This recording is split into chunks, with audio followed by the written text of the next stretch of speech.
What's the meaning of arc light?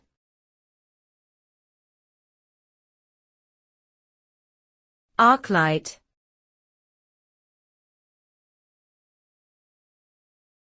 Arc light.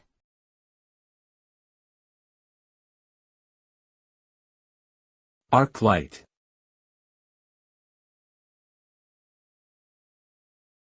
Arc light.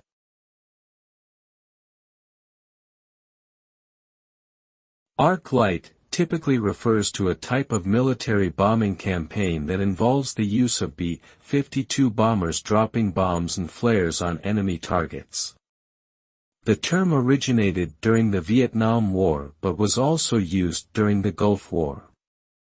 The result of an arc light bombing campaign can be devastating, with large areas completely destroyed and many casualties. The use of arc light bombing has been controversial due to its destructive nature, and it is now less commonly employed in modern warfare.